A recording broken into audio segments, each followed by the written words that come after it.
नमस्कार। आकाशवाणी से प्रस्तुत है समाचार प्रभात।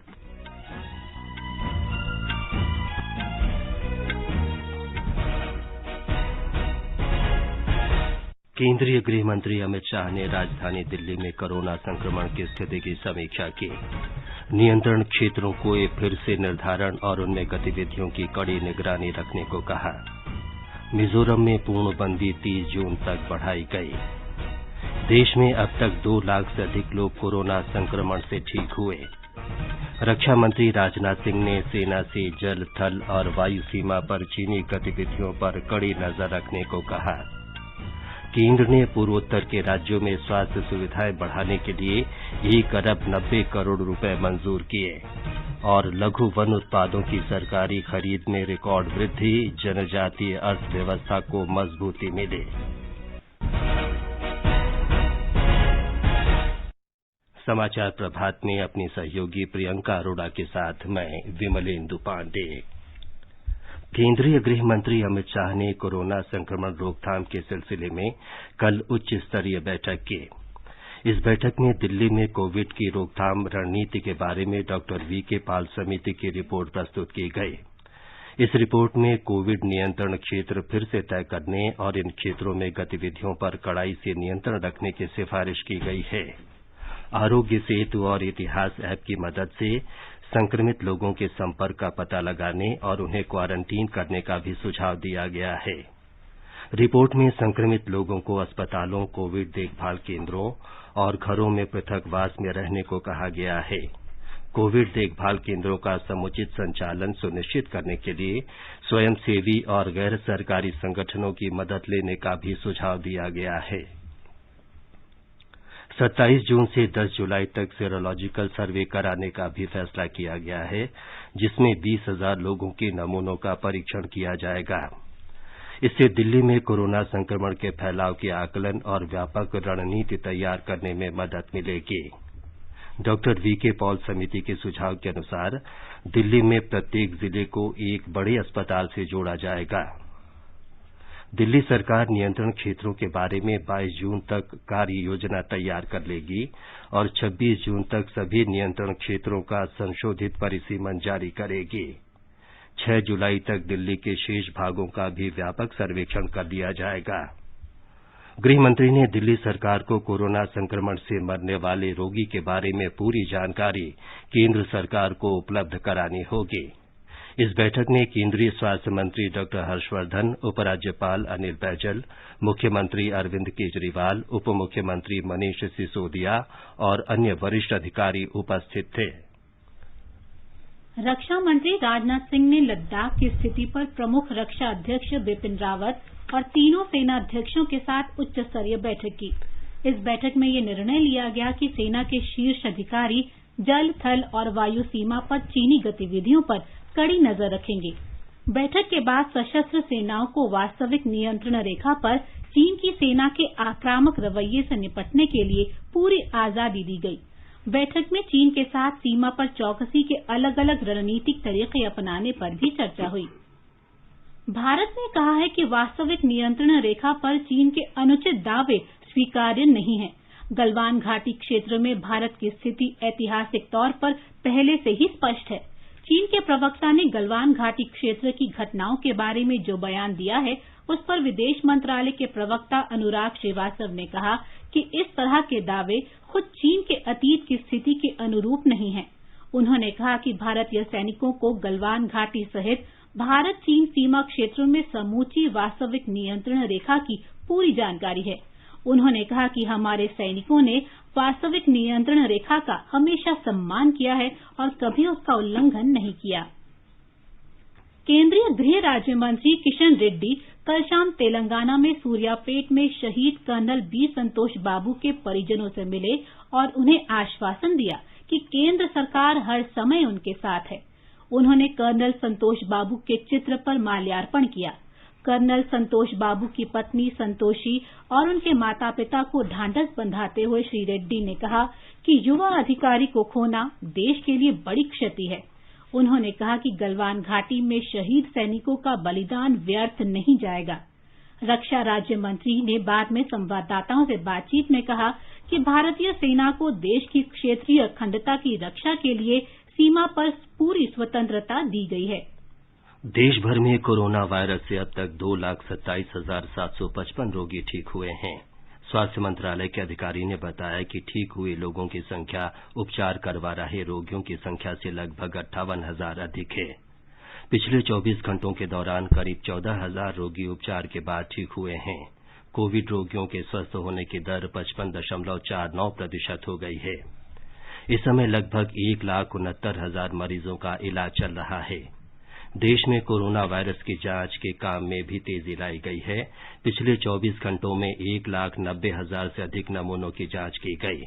अब तक 68 लाख से अधिक नमूनों की जांच की जा चुकी है। बिहार में कोरोना संक्रमण से उपचार के बाद स्वस्थ होने की दर 74% से अधिक हो गई है। अब तक 5,631 मरीज ठीक हुए हैं। कुल 1,983 मरीजों का विभिन्न अस्पतालों में इलाज चल रहा है। एक रिपोर्ट। बिहार में औसतन प्रतिदिन 200 मरीज स्वस्थ हो रहे हैं। पिछले 24 घंटों में 267 मरीज ठीक होकर अपने घर चले गए। कोरोना के सक्रिय मरीजों की तुलना में 2.5 गुना अधिक मरीजों को उपचार के बाद अस्पताल से छुट्टी दे दी गई है। राज्य में अब तक 7,665 संक्रमित मरीज मिले हैं। कोरोना से पीड़ित केवल 12 मरीजों को ही वेंटिलेटर की जरूरत पड़ी। अधिकतर मरीज नियमित जांच और इलाज से स्वस्थ हो रहे हैं। राज्य में प्रतिदिन 5,500 से अधिक नमूनों की जांच हो रही है। अब तक 1,56,000 से अधिक नमूनों की जांच की जा चुकी है। आकाशवाणी समाचार के लिए पटना से कृष्ण कुमार लाल। मिजोरम सरकार ने राजधानी आइजॉल, 10 अन्य जिला मुख्यालयों और नियंत्रण क्षेत्रों में पूर्णबंदी 30 जून तक बढ़ा दी गई है। राज्य में कोरोना संक्रमण बढ़ने के बाद 9 जून से 22 जून तक पूर्णबंदी लागू की गई थी। सरकार ने एक आदेश में कहा है कि कोरोना संक्रमण का फैलाव रोकने में कड़ी पाबंदियों को कारगर पाए जाने के बाद लॉकडाउन बढ़ाने का फैसला किया गया। मिजोरम में कल एक व्यक्ति में कोरोना संक्रमण की पुष्टि हुई। राज्य में कुल संक्रमित लोगों की संख्या 141 हो गई है। इनमें 140 बाहर से लौटे लोग हैं। 132 लोगों का उपचार चल रहा है। 9 लोग संक्रमण से मुक्त हुए हैं। देश के 16 राज्यों में न्यूनतम समर्थन मूल्य योजना के तहत 79 करोड़ 42 लाख रुपए मूल्य के लघु वन उत्पादों की रिकॉर्ड खरीद की गई। इसके साथ ही मौजूदा वर्ष में इन उत्पादों की सरकारी और निजी खरीद दोनों मिलाकर 2,000 करोड़ रुपए से अधिक हो गई है। कोविड के समय ये खरीद जनजातीय लोगों के लिए वरदान सिद्ध हुई है। इस महामारी से उनकी आजीविका पर असर पड़ा था। पिछले महीने की 26 तारीख को जनजातीय कार्य मंत्रालय ने भी न्यूनतम समर्थन मूल्य के तहत लघु वन उत्पादों की सूची में 23 नई वस्तुओं को शामिल करने की अनुशंसा की थी। इन वस्तुओं में जनजातीय लोगों द्वारा एकत्र किए गए कृषि और बागवानी उत्पाद शामिल हैं। जनजातीय अर्थव्यवस्था में 2,000 करोड़ रुपए से अधिक के निवेश के साथ इस कार्यक्रम से लोगों को सशक्त बनाने में सहायता मिली है। लघु वन उत्पादों की खरीद में छत्तीसगढ़ का पहला स्थान रहा है, जिसने 52 करोड़ 80 लाख रुपए मूल्य के 20,270 मीट्रिक टन उत्पादों की खरीद की। मानव संसाधन विकास मंत्री रमेश पोखरियाल निशंक ने योग को स्कूली पाठ्यक्रम से जोड़ने के लिए ऑनलाइन योग प्रश्नोत्तरी प्रतियोगिता शुरू की है। श्री पोखरियाल ने बताया कि इस प्रतियोगिता का उद्देश्य जागरूकता पैदा करना और विभिन्न योग पद्धतियों के बारे में प्रामाणिक स्रोतों से जानकारी प्राप्त करने के लिए बच्चों को प्रेरित करना है। उन्होंने कहा कि प्रतियोगिता का उद्देश्य गहरी समझ विकसित करना और उसे जीवन में अपनाने के लिए बच्चों को प्रेरित करना है। मानव संसाधन विकास मंत्री ने कहा कि सवालों को श्रव्य माध्यम में रूपांतरित करने की सुविधा दी गई है, जिससे इस क्विज में दिव्यांग बच्चे भी भाग ले सकते हैं। ब्यौरा हमारे संवाददाता से। देश भर के 6ठी से 12वीं तक की कक्षाओं के सभी विद्यार्थी इस प्रतियोगिता में भाग ले सकते हैं। इस प्रतियोगिता के माध्यम से बच्चों में अच्छी आदतों और स्वस्थ जीवन शैली के विकास में मदद मिलेगी। प्रतियोगिता में बहुविकल्प वाले प्रश्न पूछे जाएंगे, जो हिंदी और अंग्रेजी दोनों भाषा में होंगे। सर्वश्रेष्ठ स्थान प्राप्त करने वाले 100 बच्चों को प्रमाण पत्र दिया जाएगा। यह ऑनलाइन प्रतियोगिता 1 महीने के लिए आयोजित की जा रही है, जिसमें विद्यार्थी 20 जुलाई तक भाग ले सकते हैं। इसका आयोजन राष्ट्रीय शैक्षिक अनुसंधान और प्रशिक्षण परिषद NCERT द्वारा किया जा रहा है। दीपेंद्र कुमार, आकाशवाणी समाचार, दिल्ली। प्रधानमंत्री नरेंद्र मोदी ने कल अंतर्राष्ट्रीय योग दिवस पर कहा कि योगाभ्यास को जीवन शैली बनाकर एक स्वस्थ ग्रह का निर्माण करें। उन्होंने इस अवसर पर पूरी दुनिया में आयोजित कार्यक्रमों में भाग लेने वाले विश्व नेताओं, अंतर्राष्ट्रीय संगठनों और विशिष्ट व्यक्तियों को जवाब में ये बात कही। श्री मोदी ने संयुक्त राष्ट्र के एक ट्वीट का जवाब देते हुए कहा कि पूरी दुनिया में लोगों ने योग दिवस पर बहुत उत्साह दिखाया है। प्रधानमंत्री ने कहा कि इस वर्ष के विषय के अनुरूप लोगों ने घर में अपने परिवार के साथ योग दिवस मनाया। उन्होंने योग दिवस का समर्थन करने के लिए श्रीलंका के राष्ट्रपति गोतबया राजपक्षे और भूटान के प्रधानमंत्री लोते छेरिंग का भी आभार व्यक्त किया। प्रधानमंत्री ने कहा कि योग धरती को स्वस्थ और सुरक्षित बनाने की दिशा में सशक्त प्रयास है। ये हमारे श्वसन तंत्र और रोग प्रतिरोधक क्षमता को मजबूत करता है। प्रधानमंत्री ने कहा कि कोरोना संकट के इस दौर में विश्व योग की शक्ति और क्षमता को बेहतर ढंग से समझ रहा है। कोरोना पैंडेमिक के कारण आज दुनिया योग की जरूरत को पहले से भी अधिक गंभीरता से महसूस कर रही है। अगर हमारी इम्यूनिटी स्ट्रांग हो तो हमें इस बीमारी को हराने में बहुत मदद मिलती है। प्रधानमंत्री ने कहा कि अनुलोम विलोम जैसे प्राणायाम से श्वसन तंत्र मजबूत होता है। कोविड-19 वायरस खासतौर पर हमारे श्वसन तंत्र यानी कि रेस्पिरेटरी सिस्टम पर अटैक करता है। हमारे रेस्पिरेटरी सिस्टम को स्ट्रांग करने में जिससे सबसे ज्यादा मदद मिलती है वो है प्राणायाम। सामान्य तौर पर अनुलोम विलोम प्राणायाम ये एक प्रकार से पॉपुलर भी है, ये प्रभावी भी है। योग की ये सभी विधाएं हमारे रेस्पिरेटरी सिस्टम और इम्यून सिस्टम दोनों को मजबूत करने में बहुत मदद करती है। भारत अप्रैल के अंत में 157 अरब 40 करोड़ डॉलर मूल्य के अमरीकी प्रतिभूतियों के साथ दुनिया का सबसे अधिक अमरीकी सरकारी बॉन्ड वाला 12वां देश बन गया है। अमरीकी वित्त मंत्रालय के आंकड़ों के अनुसार मार्च महीने में भारत की अमरीकी प्रतिभूतियां 156 अरब 50 करोड़ डॉलर मूल्य की थीं। अप्रैल माह में इसमें 90 करोड़ डॉलर की बढ़ोतरी हुई और ये 157 अरब 40 करोड़ डॉलर का हो गया। इससे पहले फरवरी में भारत के पास 177 अरब 50 करोड़ डॉलर मूल्य की अमरीकी प्रतिभूतियां थीं। अप्रैल माह के अंत तक जापान के पास सबसे अधिक 10 खरब 27 अरब डॉलर मूल्य की अमरीकी प्रतिभूतियां थीं।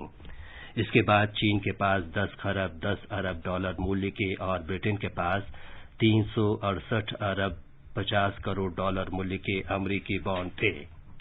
ये समाचार आकाशवाणी से प्रसारित किए जा रहे हैं। अपने साथ अपनों का ध्यान रखो, बड़े बुजुर्गों का तुम ध्यान रखो, तो बात करो, कुछ मदद करो, कोरोना के चलते याद रखो, घर से निकलो तो मास्क पहनना, मास्क के पीछे मुस्कुराना, सुरक्षित दादा दादी नाना नानी अभियान, अपने साथ अपनों का ध्यान। हथेलियों पे तंबाकू मसाला रगड़कर स्वाद चखने के लिए मुंह तक जरूर लाएंगे। सिगरेट और बीड़ी भी जलाकर होठों से जरूर लगाएंगे और फिर कैंसर, कोरोना, टीबी और हृदय रोग जैसी बीमारियों के चपेट में आएंगे। सर, तंबाकू सेवन जानलेवा है और आपकी और आपके परिवार की खुशियों के लिए हानिकारक भी। तो आज ही एक स्वस्थ जीवन जीने के लिए शपथ लीजिए। सिगरेट, बीड़ी या किसी भी प्रकार के तंबाकू का सेवन नहीं करेंगे और जीवन को सुरक्षित रखेंगे। समाचार प्रभात में आपका फिर स्वागत है। आगे बढ़ने से पहले एक नजर फिर से मुख्य समाचारों पर। केंद्रीय गृह मंत्री अमित शाह ने राजधानी दिल्ली में कोरोना संक्रमण की स्थिति की समीक्षा की। कोरोना नियंत्रण क्षेत्रों के फिर से निर्धारण और उनमें गतिविधियों की कड़ी निगरानी रखने को कहा। मिजोरम में पूर्णबंदी 30 जून तक बढ़ाई गई। देश में अब तक 2 लाख से अधिक लोग कोरोना संक्रमण से ठीक हुए। रक्षा मंत्री राजनाथ सिंह ने सेना से जल, थल और वायु सीमा पर चीनी गतिविधियों पर कड़ी नजर रखने को कहा। केंद्र ने पूर्वोत्तर के राज्यों में स्वास्थ्य सुविधाएं बढ़ाने के लिए 1 अरब 90 करोड़ रुपए मंजूर किए और लघु वन उत्पादों की सरकारी खरीद में रिकॉर्ड वृद्धि, जनजातीय अर्थव्यवस्था को मजबूती मिली। केंद्रीय पूर्वोत्तर क्षेत्र विकास मंत्री डॉक्टर जितेंद्र सिंह ने आकांक्षी जिलों में कोविड-19 की ताजा स्थिति और स्वास्थ्य सुविधाओं की समीक्षा की है। पूर्वोत्तर के आकांक्षी जिलों की स्थिति पर विशेष ध्यान दिया गया। उन्होंने बताया कि वैश्विक महामारी को देखते हुए मंत्रालय ने पूर्वोत्तर के 8 राज्यों में स्वास्थ्य सुविधाएं बढ़ाने, विशेषकर संक्रामक रोगों के प्रबंधन के बुनियादी ढांचे के विकास के लिए 1 अरब 90 करोड़ रुपए मंजूर करने का फैसला किया है। डॉक्टर सिंह ने ऑनलाइन बैठक को संबोधित करते हुए कहा कि आकांक्षी जिलों की अवधारणा 49 मुख्य संकेतकों पर आधारित है, जिनमें स्वास्थ्य सुविधाएं महत्वपूर्ण संकेतक हैं। बैठक में पूर्वोत्तर के 14 आकांक्षी जिलों के स्वास्थ्य सचिवों, उपायुक्तों और स्वास्थ्य अधिकारियों ने भाग लिया। डॉक्टर सिंह ने कहा कि पूर्वोत्तर विकास मंत्रालय ने इन राज्यों को पूर्वोत्तर विशेष ढांचागत विकास योजना से 5 अरब रुपए तक की स्वास्थ्य संबंधी परियोजनाओं के लिए प्रस्ताव भेजने का विकल्प दिया है। इसके तहत अभी तक असम, अरुणाचल प्रदेश, मेघालय, मणिपुर, सिक्किम और नागालैंड से प्रस्ताव मिल चुके हैं, जबकि 8वें राज्य त्रिपुरा से प्रस्ताव मिलना बाकी है। कोरोना संक्रमण से संघर्ष में लगे स्वास्थ्य कर्मियों के लिए प्रधानमंत्री गरीब कल्याण योजना के तहत घोषित स्वास्थ्य बीमा अगले 3 महीने के लिए बढ़ा दी गई है। अब ये योजना सितंबर तक लागू रहेगी। पहले ये 30 जून को समाप्त हो रहे थे। इसके तहत 22 लाख स्वास्थ्य सेवा कर्मियों को 50 लाख रुपए की बीमा सुरक्षा दी जाती है। इनमें कोविड रोगियों के सीधे संपर्क में आने वाले और संक्रमण के जोखिम वाले सामुदायिक स्वास्थ्य कर्मी शामिल हैं। इस योजना के लिए स्वास्थ्य और कल्याण मंत्रालय से संचालित राष्ट्रीय आपदा कार्रवाई कोष के तहत धनराशि उपलब्ध कराई जाती है। डॉक्टर, नर्स, अर्ध चिकित्सा कर्मी, सफाई कर्मी तथा केंद्र और राज्य सरकारों के अस्पतालों में काम कर रहे कुछ अन्य कर्मचारी बीमा सुरक्षा के तहत आते हैं। वार्ड बॉय, आशा कार्यकर्ता और तकनीशियनों को भी इसमें शामिल किया गया है। इस योजना के तहत बीमा सुरक्षा लाभार्थी की अन्य बीमा सुरक्षा से अलग होगी। दिल्ली में पिछले 24 घंटे के दौरान 3000 लोगों में कोरोना संक्रमण की पुष्टि हुई है। दिल्ली में संक्रमित लोगों की संख्या 59,746 हो गई है। दिल्ली सरकार ने अब तक 33,000 से ज्यादा लोगों के उपचार के बाद स्वस्थ होने की पुष्टि की है। पिछले 24 घंटे के दौरान 1,719 लोग स्वस्थ हुए हैं, जबकि 63 लोगों की मौत हुई है। दिल्ली में इस महामारी से मरने वालों की कुल संख्या 2,175 हो गई है। उत्तर प्रदेश के मुख्यमंत्री योगी आदित्यनाथ ने अधिकारियों से राज्य में कोविड-19 की निगरानी प्रणाली मजबूत करने और मरीजों की पहचान के लिए रणनीति बनाने को कहा है। उन्होंने कहा कि कोविड-19 संक्रमण से ग्रस्त रोगी को जल्दी से जल्दी अस्पताल पहुंचाना चाहिए। एक रिपोर्ट। एक उच्च स्तरीय बैठक की अध्यक्षता करते हुए मुख्यमंत्री योगी आदित्यनाथ ने कहा कि कोरोना वायरस के संक्रमण की पहचान में निगरानी व्यवस्था की अहम भूमिका है और इसे आशा और आंगनवाड़ी कार्यकर्ताओं की मदद से मजबूत किया जाना चाहिए। उन्होंने अधिकारियों से प्रवासी मजदूरों की स्वास्थ्य जांच का काम इस माह के अंत तक पूरा कर लेने के साथ ही प्रतिदिन किए जाने वाले कोविड परीक्षणों की संख्या को 25,000 तक ले जाने को कहा। प्रमुख सचिव स्वास्थ्य अमित मोहन प्रसाद ने बताया कि प्रदेश में स्वास्थ्य विभाग की टीमों ने अब तक 5 करोड़ से ज्यादा लोगों की स्क्रीनिंग की है। इसके साथ ही शहरी स्लम, वृद्धाश्रम और महिला हॉस्टल जैसी तमाम जगहों से रैंडम सैंपल भी लिए जा रहे हैं। प्रदेश में इस समय सभी 75 जिलों में कोरोना के 6,186 सक्रिय मामले हैं। उन्होंने बताया कि कल प्रदेश के विभिन्न अस्पतालों से 626 मरीज पूरी तरह ठीक होकर घर लौट गए। सुशील चंद्र तिवारी, आकाशवाणी समाचार, लखनऊ। गुजरात में पिछले 24 घंटों के दौरान 580 लोगों में कोरोना संक्रमण पाया गया। राज्य में कुल संक्रमित लोगों की संख्या 27,317 हो गई है। पिछले 24 घंटों में 25 मरीजों की महामारी से मौत हुई। इस महामारी से मरने वालों की संख्या अब 1,664 तक पहुंच गई है। कल 655 मरीजों को अस्पताल से छुट्टी मिलने के बाद राज्य में कोविड-19 से अच्छे होने वाले मरीजों की कुल संख्या 19,357 हो गई है। आधिकारिक सूत्रों के अनुसार राज्य में 6,296 सक्रिय मामलों में से 6,237 की स्थिति स्थिर है, जबकि 59 मरीजों को वेंटिलेटर पर रखा गया है। राज्य में सामने आए 580 नए मामलों में से सबसे अधिक 273 मामले अकेले अहमदाबाद से दर्ज हुए। इसके अलावा सूरत से 176 और वडोदरा से 43 नए मामले सामने आए। राज्य में अब तक 3,24,000 से अधिक लोगों को कोविड-19 के लिए परीक्षण किया जा चुका है। इस बीच कल अंतर्राष्ट्रीय योग दिवस के उपलक्ष्य में चलाए गए योग करेंगे कोरोना को हराएंगे अभियान को लोगों का अच्छा समर्थन मिला है। मुख्यमंत्री श्री विजय रूपाणी ने कहा कि सोशल मीडिया पर इस अभियान से लोगों में जागरूकता फैलाने में मदद मिली है। योगेश पंड्या, आकाशवाणी समाचार, अहमदाबाद। पुदुचेरी में इस महीने की शुरुआत में छूट देने के बाद से कोरोना संक्रमण बढ़ रहा है। पिछले कुछ दिनों में संक्रमण में तेजी सबके लिए चिंता का विषय है। एक रिपोर्ट। पुदुचेरी के मुख्य सचिव अश्विनी कुमार ने कहा है कि नए संक्रमित मरीजों के आने से स्वास्थ्य सुविधाओं पर दबाव बढ़ रहा है। उन्होंने लोगों से प्रशासन के साथ सहयोग करने की अपील की। उन्होंने कहा कि ये लोगों का उत्तरदायित्व है कि वे बाहर से आने पर अपनी जांच अवश्य कराएं। श्री कुमार ने कहा कि अगर पुदुचेरी के बाहर से कोई आ रहा है तो उन्हें प्रशासन या स्वास्थ्य अधिकारियों से संपर्क करना चाहिए। साथ ही आम लोगों का भी ये कर्तव्य है कि वे अपने आगमन और स्वास्थ्य जांच को पंजीकृत करें। यदि इनमें कोई लक्षण पाया जाता है तो उन्हें स्वास्थ्य कार्यकर्ताओं से संपर्क करने में कोई संकोच नहीं करना चाहिए। श्री कुमार ने कहा कि समय पर संक्रमण का पता लगाना बहुत महत्वपूर्ण है, जो परीक्षण के लिए मदद करेगा। पुदुचेरी से चंद्रमोहन की रिपोर्ट के साथ समाचार कक्ष से चंद्रशेखर शर्मा। तेलंगाना में कल कोविड-19 संक्रमण के 730 रोगियों का पता चला, जो किसी एक दिन में अब तक की सबसे अधिक संख्या है। राज्य में संक्रमित लोगों की संख्या अब 7,802 हो गई है। कल 225 रोगियों को कोविड-19 संक्रमण से पूरी तरह मुक्त होने पर राज्य के विभिन्न अस्पतालों से छुट्टी दे दी गई, जिससे महामारी से स्वस्थ होने वाले लोगों की संख्या बढ़कर 3,731 हो गई है। पिछले 24 घंटों में राज्य में कोविड-19 से 7 लोगों की मृत्यु हो गई। अब मृतकों की कुल संख्या 210 हो गई है।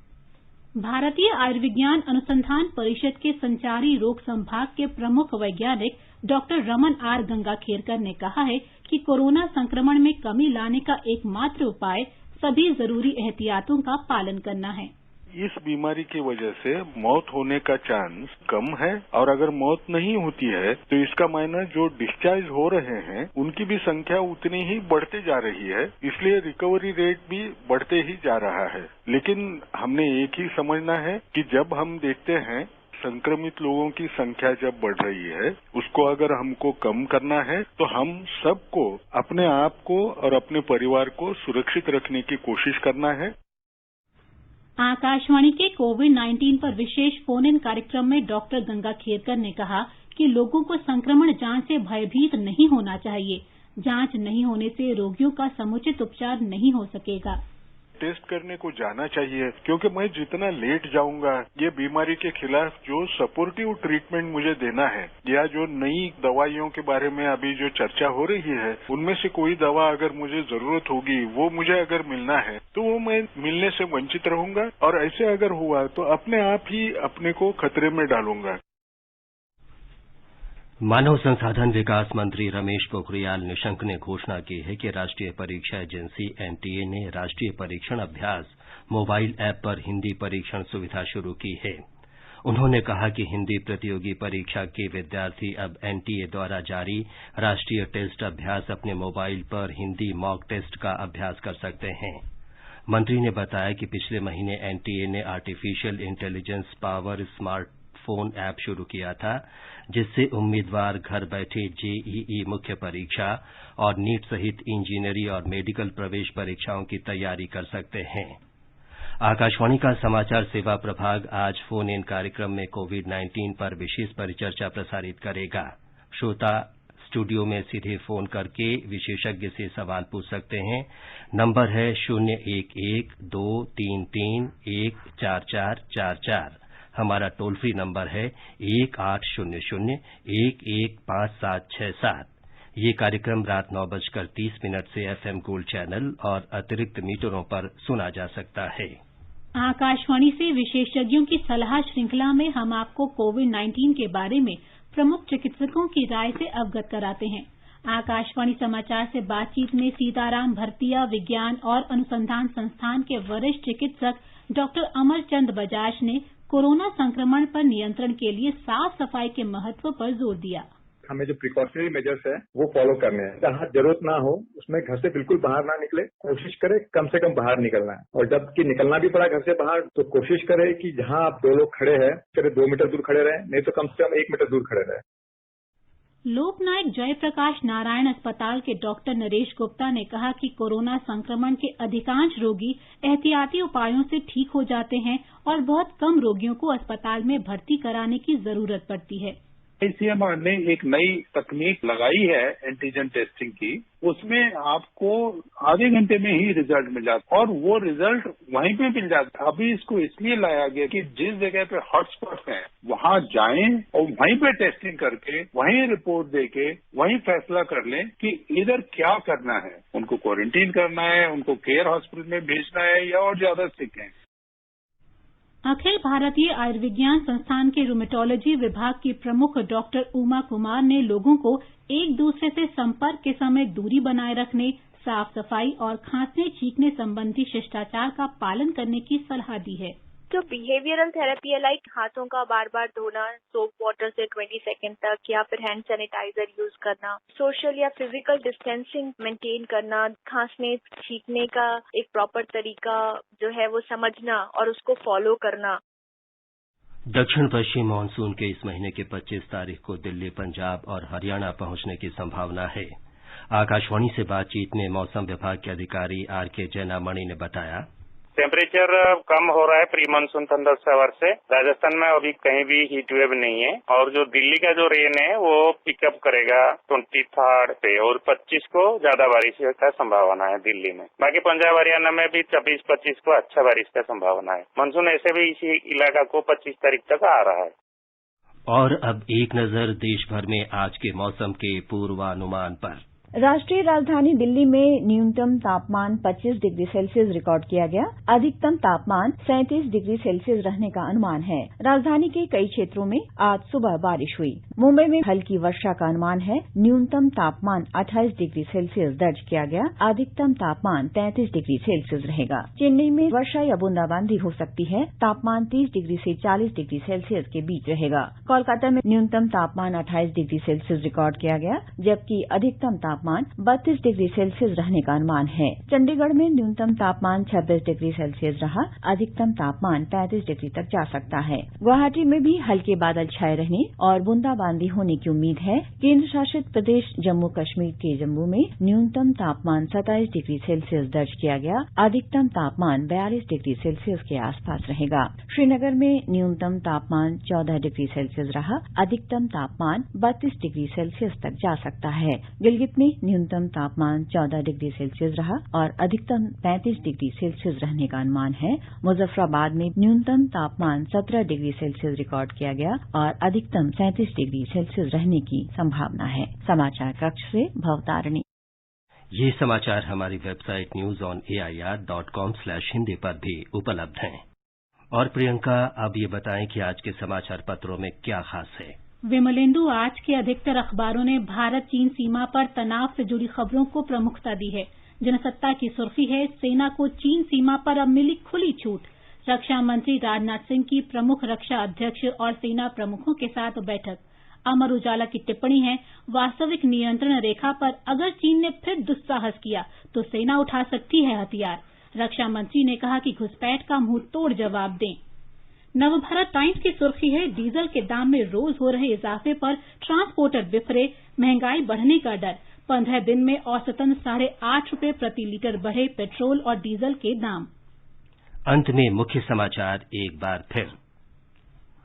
केंद्रीय गृह मंत्री अमित शाह ने राजधानी दिल्ली में कोरोना संक्रमण स्थिति की समीक्षा की।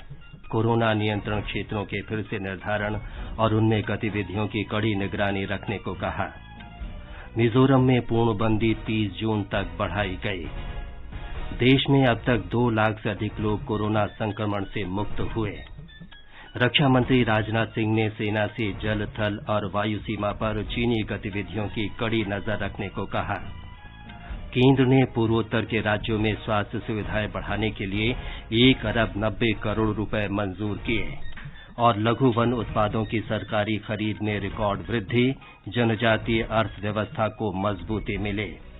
इसके साथ ही समाचार प्रभात का ये अंक समाप्त हुआ। नमस्कार।